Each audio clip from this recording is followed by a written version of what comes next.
¿Qué tal amigos? Mi nombre es Huemansi y quiero compartir el día de hoy algunos libros que tienen que ver con Leonardo da Vinci o que fueron escritos por Leonardo da Vinci a propósito de que este 2 de mayo se conmemoran 500 años de su muerte, de este genial personaje de la historia. Vamos a comenzar con los libros que tengo, no son todos los que existen, pero algunos libros que tengo en torno a este personaje que fueron escritos por él. El más reciente, por así decirlo, porque tiene que ver con un códice llamado Romanov encontrado en 1981, sobre el cual se escribió este libro y se hizo la traducción que apareció más o menos en los años 90. Este es un libro fabuloso, súper divertido. Las anotaciones de cocina de Leonardo, pocos saben que él trabajó frente a unos cocineros en una taberna. Déjenme decirles dónde está, cómo se llama la taberna, Los Tres Caracoles. Y ahí, en este códice, hizo varias anotaciones de lo que él consideraba era la cocina. Cabe señalar que hay que poner un poco en contexto a qué se refiere la cocina de la época florentina. Muy pocos comían carne y comían aves, eso era regularmente la gente rica. Por lo regular el resto de la gente lo que comía era cualquier parte de los animales encontrados, regularmente machacada la carne o suficientemente triturada para ser untada en un pan. El pan blanco era bastante raro y era muy sazonado. Entonces, con estos elementos es como podemos entender mejor de la forma en la que se comía en la época y las anotaciones de Leonardo, que lo mismo habla de una sopa de cola de asno, que cómo cocinar a un lirón, cómo rellenar una gallina con uvas. Dice, no voy a comentar cómo se cocina un oso, pero sí digo que la grasa de oso untada en la cabeza de las personas que están perdiendo cabello detiene que pierdan el cabello y además en algunas ocasiones motiva a que crezca más. Bueno, no solamente hay esto aquí. Leonardo, que era muy atento y muy observador, también tiene apuntadas muchas cosas de lo que para él significa una buena educación en la cocina. Digamos que es como un manual de Carreño de la época, pero para la hora de comer. Cómo debía de ser lavado un mantel, si debía o no sentarse alguien en la mesa o poner los pies en la mesa, cómo utilizar los cubiertos, cómo no tomar comida del plato ajeno, no poner la cabeza dentro de los platos. Otras costumbres, otra época. Entonces de alguna manera él también nos está diciendo en este libro cómo es comer bien y de qué manera aprovechar los recursos de lo que se encontraba para generar algunas cosas suculentas en la época. De ahí me voy a otro libro que es hermoso y es un poquito especializado. Este es el Tratado de Pintura de Leonardo. Antes de que Leonardo naciera, se escribieron muchísimos tratados de pintura. Leonardo nace en 1452, en esta época que conocemos en la historia del arte como la generación del 480. Hubo varios pintores que generaron tratados. Hubo uno que se llama Alberti, búsquenlo, ese no lo tengo ahora en la mano, pero es fundamental para entender la historia del arte. Alberti lo que hace es colocar en un solo libro algunas de las ideas que consideraba mejor y de manera organizada para entender la pintura. Muchos otros tratados sabemos que existieron porque hay referencias a ellos, pero desaparecieron. Alberti nos deja muchos elementos para entender cuáles eran las discusiones del 480, porque en esa época se consideraba que la pintura había llegado a su límite y que estaba muerta. De hecho, es Giotto quien, a través de su retrato de la naturaleza, renueva la visión de la pintura y toda esa carga de un siglo llega hasta los tiempos de Leonardo. Leonardo originalmente quería hacer un estudio de perspectiva, pero un amigo suyo ya lo escribía, así que dijo, bueno, no me meto en eso, e hizo este que es un tratado de pintura. Es fabuloso, también se los recomiendo mucho que lo lean acompañados de, si es posible, de este libro, que es todo Leonardo, toda la obra pictórica y toda la obra gráfica que editó Taschen ya a principios de este siglo, que esta es la caja, para que puedan hacer algún tipo de cotejo con lo que se refiere y ya con algunas de las obras de Leonardo, que es verdaderamente fabuloso. Sí es arduo, pero es apasionante si tenemos esta consideración, porque además en el 480 los pintores establecieron serias, fuertes, muy fuertes discusiones con los poetas. Los poetas aseguraban que era la lengua. Recuerden que estamos hablando de tiempos de Dante. La lengua era lo que permitía el idioma, la poesía, lo que permitía generar la mayor expresión artística, y los pintores decían no, no, no, no. Y hay unas discusiones fabulosas que les recomiendo lean en ese libro y que podemos recuperar hasta este. Vamos ahora a uno que es la aportación de México. Hubo una editorial ya desaparecida desafortunadamente, que es una de mis favoritas, Auieo, que hace libros o hacía libros impresos con tipos móviles. Este es un libro que recupera diferentes fragmentos de las más de 7000 hojas que dejó Leonardo y que después fueron vendidas y que se encuentran actualmente en diferentes colecciones privadas, públicas e instituciones de Estados Unidos, Reino Unido, Francia, España e Italia. Entonces, bueno, separaron algunos elementos que tienen que ver con su visión de los animales, de las bestias, algunas fábulas que escribió y otros que son pensamientos. Esta es una edición mexicana. Como digo, esta es la aportación de nuestro país y que tiene unas ilustraciones fabulosas de Roberto Révora. Y por ahí también tiene algo de Jorge Esquinca. Este es un libro muy bello. Entre los pensamientos hay cosas interesantes, como por ejemplo dice: dada la causa, la naturaleza crea el efecto en el menor tiempo posible. Es una edición bilingüe. Los sentidos son terrestres, la razón está fuera de ellos cuando contempla. Hay algún otro que dice: quien permite el desorden o quien permite la mentira la está fomentando. Bueno, Leonardo, una edición muy bello. Vamos ahora, ¿con qué será? Con las biografías. Vamos de presente a futuro. Esta es la más reciente biografía, apareció el año pasado. Es de Isaac Sons, que hizo la biografía de Steve Jobs. Yo la verdad tenía algo de reticencia. No me gustan demasiado las personas profesionalizadas en biografías o los que recuperan sus fracasadas vidas literarias al hacer la biografía de alguien, pero ciertamente te puedes llegar a encontrar con algunas buenas biografías dentro de ese universo y ese mercado. Es interesante, la verdad me pareció muy interesante y trata de llegar como a las partes más emocionales o íntimas de Leonardo. Buenísima, pero yo me quedo con la primera biografía de Leonardo, escrita por Vasari, quien fue también un artista. Este es un libro fabuloso, la edición corresponde a la Biblioteca del Milenio, editada en 1999 entre Océano y Conaculta, y que recupera una biblioteca que diseñaron algunos pensadores de América Latina, como por ejemplo Alfonso Reyes de México o Germán Arciniegas de Colombia, para tratar de identificar cuáles serían los libros fundamentales para generar a través de ellos una identidad latinoamericana y universal. Esta es de Vasari. Vasari es un tipazo. Él nació 8 años antes de que muriera Leonardo da Vinci, pero imagínense, tienen las biografías de Giotto, de Tiziano, de Memmi, Uccello, Masaccio, Donato, Lippi, Messina, Gozzoli, Sandro Botticelli, Verrocchio, que fue el maestro de Leonardo, y el mismo Leonardo da Vinci. Entre las cosas curiosas que cuenta Vasari en este libro es que Leonardo era muy curioso, cuenta, y caminaba y era capaz de perseguir a alguien en la calle durante mucho tiempo porque le atraían las cabezas.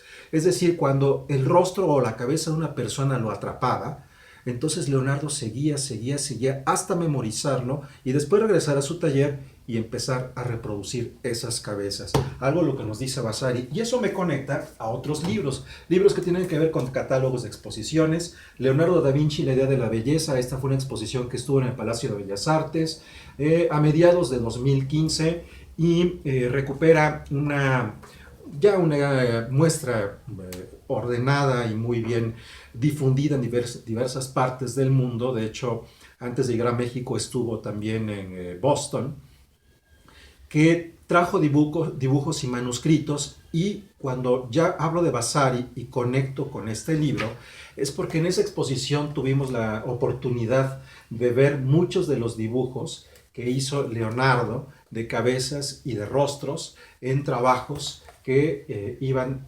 apuntando a ciertos objetivos. Algo que nos dice también Vasari es que Leonardo era demasiado desordenado y que la mayor parte de sus proyectos nunca los acabó. Hacía tantas cosas y le interesaban tantas cosas que actuaba de una manera, por así decirlo, digamos, caprichosa, que hacía lo que le venía en gana y pocas cosas era lo que terminaba. La portada es una cosa bellísima, es un estudio del rostro de la Virgen de la Piedra, así que este es otro libro interesante. Continuamos con esta misma idea, catálogos de exposiciones. Hace muchos años hubo en el antiguo Colegio de San Ildefonso una exposición titulada Leonardo da Vinci y la música. Este libro lo pueden conseguir fácilmente allí en la UNAM. Y lo que hacía era traer algunos de los instrumentos que muchas otras personas fabricaron en la actualidad a partir de los diseños de Leonardo. Entonces sí, fue una exposición bella porque materializaba muchas cosas que imaginó, que diseñó Leonardo, pero que no necesariamente tocó o que construyó Leonardo. De aquí nos vamos a, ¿qué será? Catálogos de museos. Este es el catálogo del Museo del Louvre. Bueno, es uno de los tantos catálogos del Museo del Louvre. Y aunque está la Gioconda y todo el mundo se detiene y se saca selfies más que ver a la Gioconda, hay mucha obra importantísima. Junto están las bodas de Caná, pero también hay una obra de Leonardo que es muy modesta, que pasa casi desapercibida, pero que nos remite a sus orígenes. Por ejemplo, está este dibujo. Este dibujo está inspirado, o es una de las versiones del manto que tiene en sus piernas la Virgen de la Anunciación, que es considerada la primera obra de Leonardo que hace a los 20 años, la primera obra pictórica, porque cuando tenía 18 hizo un paisaje. Aquí dice, esto lo ejecutó un joven Leonardo cuando estaba en el taller del escultor Verrocchio,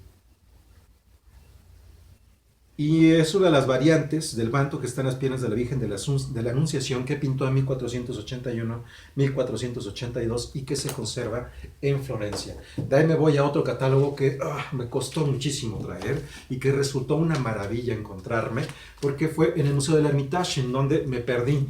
Y es uno de los museos más grandes que he visto en mi vida. Allí, al perderme y estar buscando la salida o el regreso, me topé con una cosa maravillosa, muy discreta. Nadie le hacía mucha caso porque no había ningún anuncio especial.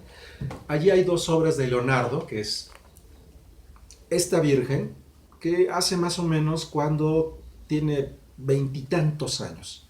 Y hay otra Virgen muy juntito, casi son del mismo tamaño como lo pueden ver aquí, que es este.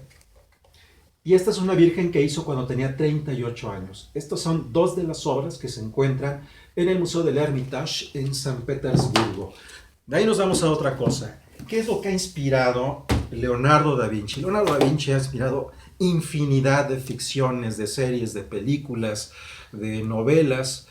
Hay algunas que no hay necesidad de detenerse en ellas y hay otras que son un poco menos conocidas. En 2004, en la Feria del Libro de Guadalajara, vino Javier Sierra, quien es periodista y que ha hecho, esta es su séptima novela histórica, se ha especializado en ese tema, es finalista del Premio Novela de la ciudad de Torrevieja, y La Cena Secreta, que me llama la atención por lo siguiente. Sí hay cierta investigación histórica que nos permite establecer parámetros para entender la narración y que la vincula de alguna manera con los simbolismos que hay con cada uno de los personajes retratados en La Última Cena, que se encuentra allá en Milán, se me olvidó el nombre de la iglesia. Bueno, en lo que lo recuerdo, les cuento más cosas. Bueno, esto es en La Cena Secreta, inspirado en cómo Leonardo pinta La Última Cena, que está en Milán, y eso me conecta a otra novela que me gusta mucho más, y que son de las dos únicas que comentaré, de Leo Perutz. Leo Perutz fue un escritor checo que tuvo que huir, fue perseguido porque era judío y se fue a Palestina y murió en 1957. Esta es su novela póstuma. No es muy conocido Perutz, sin embargo, fue una persona que citó y que recomendaba muchos personajes como Ian Fleming, Jorge Luis Borges o Ítalo Calvino. Aquí Ole Perus lo que nos dice, o la novela que cuenta es, Leonardo está atascado cuando está pintando la Última Cena y no sabe cómo ponerle rostro a Judas. Y en eso se aparece un comerciante alemán que va a cobrar una deuda en Milán. Y a partir de ahí comienza esta novela, El Judas de Leonardo, que es una de las cosas que les recomiendo de las tantas que hay en torno a Leonardo da Vinci. Por último, el entorno. Hay dos cosas que son fascinantes. Leonardo nace en 1452.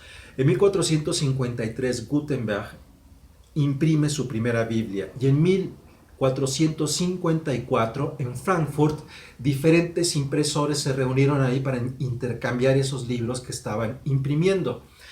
Para entender un poco el contexto en el que nace Leonardo, cuál era la idea de conocimiento, cómo fluían las ideas, cómo Europa comenzó a cambiar, cómo es que nace ese llamado humanismo o esa época que nosotros hoy conocemos como el Renacimiento.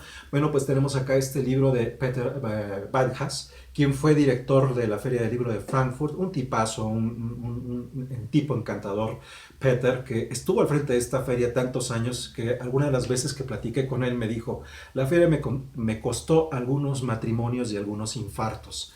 Cuando se retira, escribe esto que es la historia de la Feria de Frankfurt, pero lo hace precisamente desde ese año, 1494. Eso me conecta a otra cosa. El florentino fue el idioma importante de la época. Leonardo nace en esta región de Italia y fue uno de los idiomas del Renacimiento. Sin embargo, en la República del Véneto, en Venecia, estaba mucha gente acaudalada y ahí me lleva este otro libro que está bien, bien lindo. Es de Alessandro Marzo Magno, los primeros editores, después de muchos años de ser periodista, estudia historia y escribe este libro. Es cómo se fue conformando la idea de la tecnología del libro en Venecia. ¿A qué me refiero con tecnología? ¿Quién inventó estas letritas? ¿Quién inventó los paréntesis, las citas en italiano o el punto, la coma, los símbolos? Todo eso se fue construyendo con la impresión y la impresión y la impresión de libros en tipos móviles. Este es un libro encantador porque nos habla de la historia, de ello, de los editores de esa época en la que nace Leonardo. Para entender también algo de Renacimiento, este es un libro que traje de Copenhague.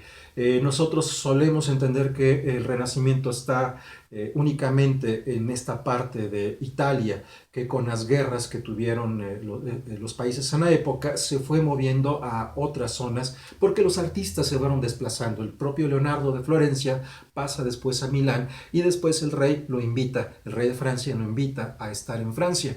Estamos hablando de una época en donde está en Francia el rey Francisco y en Inglaterra está Enrique VIII. De hecho, para entender también a este personaje, a Leonardo, hay que leer, bueno, ahorita voy. Este libro es importante porque también hay otro renacimiento en Dinamarca. Es la forma en la que los reyes de la época querían presumir en sus cortes, apoyando a muchos artistas, y eso se volvió no solamente en un momento muy competitivo desde el punto de vista cultural, sino también de grandes desarrollos en países muy, muy particulares. Ahora sí voy a esto que les decía. Esto es para entender el contexto humanístico, el contexto literario de la época, pero Leonardo era amigo de dos individuos, uno de ellos, Américo Vespucio, que hace el primer mapa de América y gracias a él conocemos como América este continente.